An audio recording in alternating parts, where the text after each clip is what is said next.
그러나 너희 듣는 자에게 내가 이르노니 너희 원수를 사랑하며 너희를 미워하는 자를 선대하며 너희를 저주하는 자를 위하여 축복하며 너희를 모욕하는 자를 위하여 기도하라.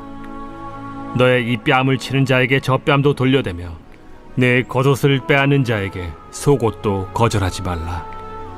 내게 구하는 자에게 주며 내 것을 가져가는 자에게 다시 달라 하지 말며 남에게 대접을 받고자 하는 대로 너희도 남을 대접하라. 너희가 만일 너희를 사랑하는 자만을 사랑하면 칭찬받을 것이 무엇이냐? 죄인들도 사랑하는 자는 사랑하느니라. 너희가 만일 선대하는 자만을 선대하면 칭찬받을 것이 무엇이냐? 죄인들도 이렇게 하느니라. 너희가 받기를 바라고 사람들에게 구워주면 칭찬받을 것이 무엇이냐? 죄인들도 그만큼 받고자 하여 죄인에게 구워주느니라. 오직 너희는 원수를 사랑하고 선대하며 아무것도 바라지 말고 구워주라. 그리하면 너희 상이 클 것이요 또 지극히 높으신 이의 아들이 되리니 그는 은혜를 모르는 자와 악한 자에게도 인자하시니라. 너희 아버지의 자비로우심같이 너희도 자비로운 자가 되라. 비판하지 말라. 그리하면 너희가 비판을 받지 않을 것이요 정죄하지 말라. 그리하면 너희가 정죄를 받지 않을 것이요 용서하라. 그리하면 너희가 용서를 받을 것이요. 이번 한 주간도 하나님과 동행하시면서 큰 은혜와 평강을 누리시기를 주의 이름으로 간절히 축복합니다. 오늘 본문 누가복음 6장 27절 이하의 말씀은 마태복음에 있는 산상수훈에 나오는 말씀이기도 합니다. 자세히 보시면 이 세상에서는 전혀 말씀하지 않는 말씀입니다. 27절 그러나 너희 듣는 자에게 내가 이르노니 너희 원수를 사랑하며 너희를 미워하는 자를 선대하며 이와 같은 말씀을 하시는 이유가 무엇일까요? 과연 이 말씀대로 살아갈 수 있는 사람이 있을까라는 것입니다.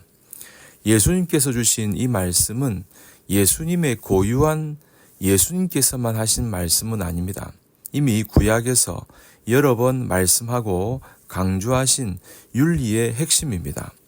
예수님의 산상수훈의 모든 말씀은 사실 구약에 다 있는 것입니다. 예수님께서 말씀하신 이 말씀이 출애굽기 23장 4절 5절에 나와 있는 말씀입니다. 내가 만일 내 원수의 길 잃은 소나 나귀를 만나거든 반드시 그 사람에게로 돌릴지며 내가 만일 너를 미워하는 자의 나귀가 짐을 싣고 엎드러짐을 보거든 삼가 버려두지 말고 그를 도와 그 짐을 부리울지니라. 원수의 소와 나귀가 길을 잃고 돌아다니게 되면 주인 원수에게 찾아줘라, 이제 그런 말씀이죠.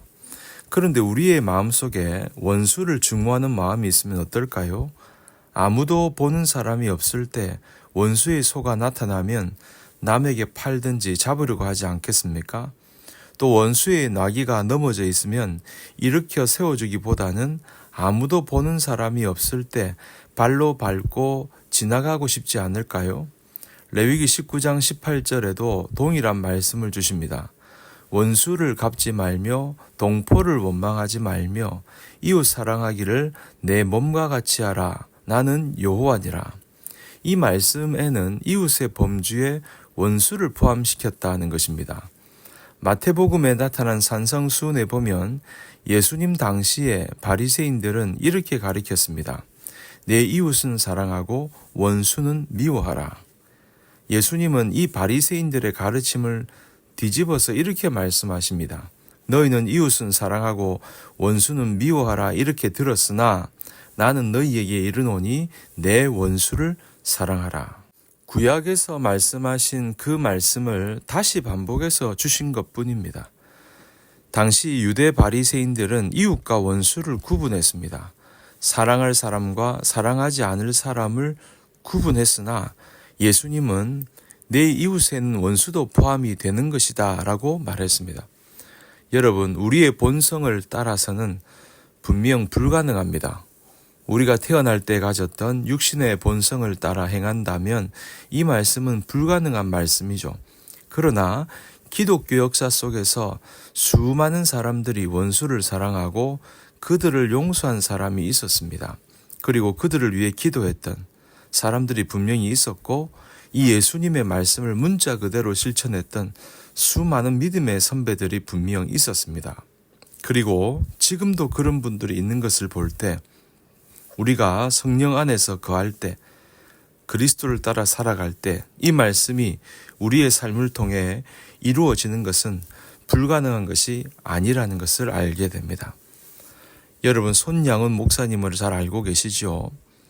그는 일제치하에서 신사참배를 거부하다가 순환을 당하시고, 해방 직후에는 좌익 우익 세력 때문에 어려움을 당하고, 또 6.25 때는 공산군에게 붙잡혀서 순교를 당하셨던 어른입니다.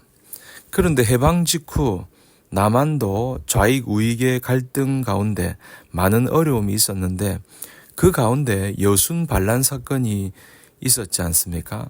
그때 좌익 학생들에게 붙잡혀서 손양은 목사님의 장남 차남이 살해를 당합니다. 살인범이 붙잡혔습니다. 처형을 당할 위기에 있었습니다. 그런데 그 살인범을 용서하는 겁니다.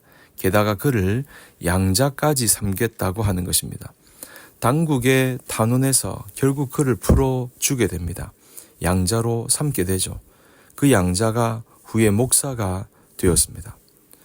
누군가가 손양은 목사님이 자기 아들을 죽인 사람을 양자 삼은 것을 가지고 이런 말을 했습니다. 나는 이와 같은 사랑을 전에는 결코 들어보지 못했다. 그것은 내 상상을 초월한다. 이렇게 자기의 아들을 죽인 사람을 양자까지 삼는 일은 인간의 감정으로서는 할 수 없는 일입니다. 우리의 본능으로서는 할 수 없는 일이죠.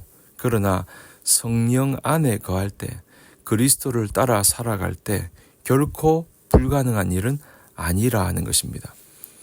내 주변에 내가 불편하게 생각하는 사람들, 내가 어려워하는 사람들, 내가 싫어하는 사람들까지도 내 기분 따라서는 사랑할 수 없습니다. 그러나 성령 안에 거할 때, 그리스도를 따라 살아갈 때, 말씀 안에 거할 때 그것은 결코 불가능한 일이 아니라 하는 것입니다. 내 감정과 내 기분과 내 상황에서는 도저히 그를 축복하고 기도할 수 없지만, 하나님 말씀에 의지해서 본능을 거부하고 그 말씀에 순종함으로 원수까지도 사랑하는, 오늘 내 주위에 있는 내 동료를 사랑하는, 나를 불편하게 하는 그 사람을 사랑하는 믿음의 사람들이 다 되시기를 주님의 이름으로 간절히 축원합니다.